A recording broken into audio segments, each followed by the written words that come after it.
नमो बुद्धाय। बौद्ध धर्म की शिक्षाओं में अष्टांगिक मार्ग का बहुत महत्व है। जितने अधिक लोग अपने दैनिक जीवन में इस मार्ग का अनुसरण करेंगे, उनका जीवन उतना ही खुशहाल होगा। तो अपने जीवन को खुशहाल करने के लिए वीडियो को अंत तक जरूर देखें। तो फिर चलो खुशहाल जीवन के लिए वीडियो शुरू करते हैं। अष्टांगिक मार्ग। अष्टांगिक मार्ग गौतम बुद्ध द्वारा सिखाया गया काम, क्रोध, घृणा आदि है। सदाचार दोषों को दूर कर जीवन को शुद्ध करने का मार्ग है। इसे मध्यम मार्ग भी कहा जाता है। बौद्ध धर्म की शिक्षाओं में अष्टांगिक मार्ग का बहुत महत्व है। यदि कोई व्यक्ति अष्टांगिक मार्ग का पूरी तरह से पालन करता है तो वह निर्वाण प्राप्त कर सकता है। निर्वाण मृत्यु नहीं है। बाबा साहेब अम्बेडकर ने इस विचार को समझाते हुए कहा कि निर्वाण का अर्थ है धार्मिकता के मार्ग पर चलने के लिए अपनी प्रवृत्ति पर पर्याप्त नियंत्रण रखना। निब्बान, निर्वाण का अर्थ है पाप रहित जीवन।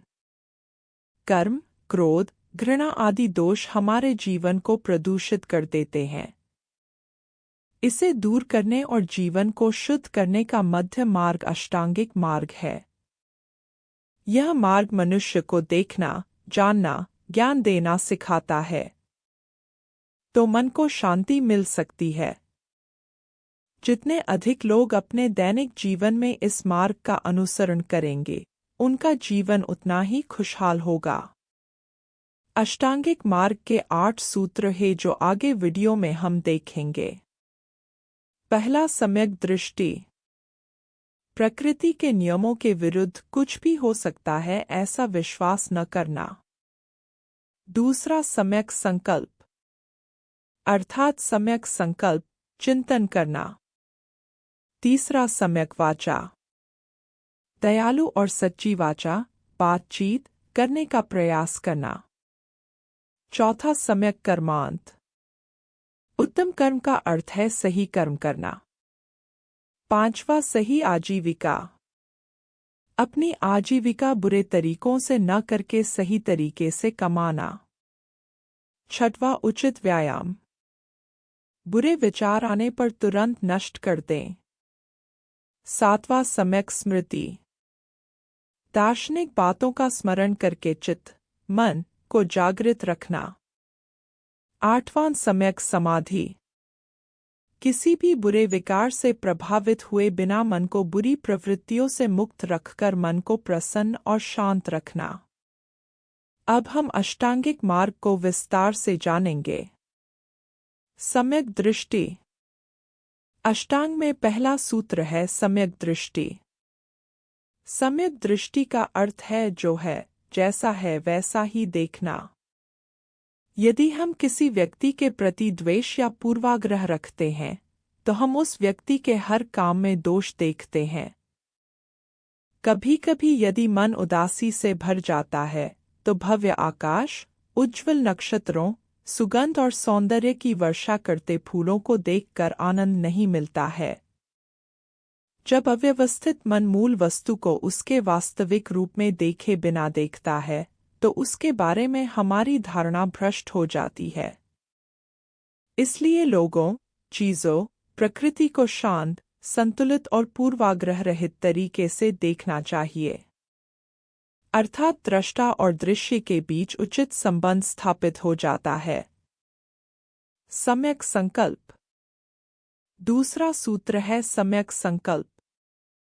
हमारा संकल्प, हमारा लक्ष्य हमारी पहुंच से बहुत दूर नहीं होना चाहिए, नहीं बहुत सरल, बहुत आसान, शक्ति से बहुत कम होना चाहिए। सम्यक संकल्प हमारे दैनिक जीवन में, विशेषकर आज के समय में बहुत महत्वपूर्ण है। जो माता-पिता अपने बच्चों से अवास्तविक अपेक्षाएं रखते हैं, वे अपने बच्चों के लिए अवास्तविक लक्ष्य निर्धारित करते हैं। उस लक्ष्य की ओर बढ़ने की प्रक्रिया में बच्चे और माता-पिता दोनों दुखी हो जाते हैं। जब लक्ष्य हासिल नहीं होता तो आत्मविश्वास खत्म होने लगता है। तनाव आता है। दुख की बात है कि हम माता पिता की उम्मीदों पर खरे नहीं उतर सके। ऐसे समय में अत्यधिक हताशा में बच्चों द्वारा आत्महत्या करने के भी उदाहरण हैं। इसके अलावा संकल्प में दुराग्रह हो सकता है। झूठी गरिमा और अहंकार का प्रदर्शन करने और फिर आराम करने के संकल्प में कोई भी व्यक्ति जीवन का बहुमूल्य समय बर्बाद कर सकता है। कुछ ऐसा करना जो आप दिल से नहीं चाहते, मानसिक ऊर्जा की बर्बादी है। दूसरी ओर, आलसी होकर अपने पास मौजूद शक्ति, सामर्थ्य और कौशल को बर्बाद कर देना भी दुखद है। ये लोग हमें और समाज को नुकसान पहुंचा रहे हैं। अतः शक्ति के अनुरूप संतुलित लक्ष्य ही सही संकल्प है। सम्यक वाणी। यह तीसरा सूत्र है, सम्यक वाणी। आपकी वाणी सच्ची, सीधी और प्रेमपूर्ण होनी चाहिए। झूठ, दिखावा और धोखा हमें कई तरह से नुकसान पहुंचाते हैं। रोजमर्रा की जिंदगी में हम अक्सर कुछ न कुछ बातें अपने अंदर छिपाते रहते हैं। जब ये किसी पर क्रोधित होते हैं तो बाहर मीठा बोलते हैं। दबा हुआ गुस्सा अलग अलग मौकों पर अलग अलग तरीके से सामने आ सकता है। ऐसे लोग बिना किसी कारण के हिंसक हो सकते हैं। जो जैसा है उसे बिना खंडन किए या बदले वैसा ही कहना चाहिए। यदि राजा के गुप्तचर या मंत्री झूठ बोलने लगे और मीठी मीठी बातें करने लगे तो राज्य नष्ट हो जाएगा। न स्तुति न निंदा, बस अहिंसक तरीके से सच बोलना है। सम्यक वाणी में अनावश्यक बात न करने के सभी पहलू शामिल हैं। सम्यक कर्मांत। चौथा सूत्र है सम्यक कर्मांत। सही काम और सही मात्रा में कर्म करना सम्यक कर्मांत है। यह आत्महत्या, चोरी, हिंसा, अन्य महिलाओं के प्रति लालच पर रोक लगाता है। दूसरी ओर, कितना भी मिल जाए, अभी भी चाहिए कि लालसा से छुटकारा न पाकर उसके लिए जी-जान से जुटे रहना भी वर्जित होना चाहिए। सभी बुद्धिमान पुरुष इसकी घोषणा करते हैं। इस संदर्भ में एक कहानी प्रसिद्ध है। एक आदमी से कहा गया कि तुम सुबह से शाम तक जहां तक दौड़ोगे, जमीन तुम्हारी हो जाएगी। क्योंकि उसे सूर्यास्त से पहले लंबी दूरी तय करनी थी, इसलिए वह लालच के कारण भागता रहा। सूर्यास्त के बाद वह रुक गया और अधिक काम करने के कारण उसकी मृत्यु हो गई। उसे दफनाने के लिए 3.5 हाथ जमीन काफी थी। एक बार जब आपने तय कर लिया कि आपके लिए क्या सही है, तो शांति से उस पर काम करते रहना ही सम्यक कर्मांत है। सम्यक उपजीविका। सम्यक उपजीविका पांचवां सूत्र है। आपकी आजीविका आपके जुनून के अनुसार होनी चाहिए, लेकिन इससे दूसरों को परेशानी, दर्द, कठिनाई या कोई नुकसान नहीं होना चाहिए। आजीविका ठीक से चलनी चाहिए। चोरी, कपट, पाप, हिंसा से जीविकोपार्जन न करें। जितना अधिक हम झूठ बोलकर और दूसरों को चोट पहुंचाकर जीवन यापन करते हैं, हम उतने ही अधिक दोषी, भयभीत, क्रोधित होते हैं।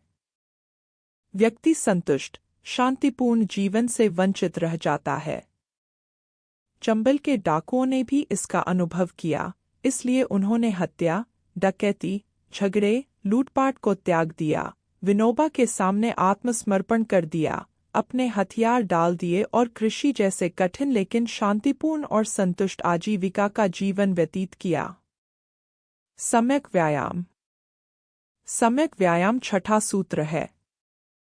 कोशिश करें कि मन में बुरे विचार न आएं। जैसे दूसरे लोगों का पैसा हड़पने का कोई विचार नहीं है, लेकिन अगर ऐसा मौका आए तो यह लुभावना हो सकता है। ऐसे अवसरों पर भी मन को बुरा न सोचने के लिए प्रशिक्षित करना चाहिए। बुरे विचार ही विनाश की ओर ले जाते हैं। तो या तो मन में चुभन होती है या फिर और अधिक विनाश की आग भड़क उठती है। अच्छे कर्म करने का मानसिक प्रयास, मन में अच्छे विचार उत्पन्न करने का प्रयास करना, अच्छे विचारों को मन में जड़ देना, उन्हें पूर्णता तक ले जाना और जीवन में शामिल करना सम्यक व्यवहार कहलाता है।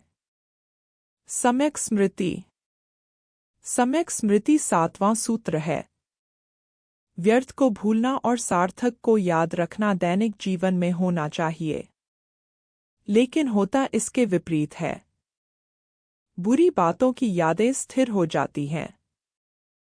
आपको याद नहीं रहता कि किसी ने आपके लिए क्या किया। इसके विपरीत वह उतना ही याद रखा जाता है जितना कि जो नहीं किया गया था। यह रोजमर्रा की जिंदगी में दुख का कारण बनता है। अपने शरीर और मन के सुखों को देखकर उनके स्वरूप को समझना, उसके संबंध में सावधान, सतर्क और संतुलित रहना ही सम्यक स्मृति है। सम्यक समाधि। सम्यक समाधि अंतिम चरण है। इसे दैनिक जीवन में अपनाना कठिन है। परम सत्य तक पहुंचने के लिए सात्विक तरीके से जीवन जीने से, दुख तकलीफों से परे जाकर धीरे धीरे मन खुद को उस बिंदु तक तैयार कर लेता है जहां मन शुद्ध आनंद से भर जाता है। आत्मनिरीक्षण की इस अवस्था को सम्यक समाधि कहा जा सकता है। आपको यह बुद्ध उपदेश कैसा लगा हमें लाइक और कमेंट करके ज़रूर बताएं। और वीडियो को ज़्यादा से ज़्यादा शेयर करें ताकि बुद्ध की शिक्षा से सभी सुखी जीवन व्यतीत कर पाए। बुद्धा धम्मा चैनल को सब्सक्राइब करना ना भूलें।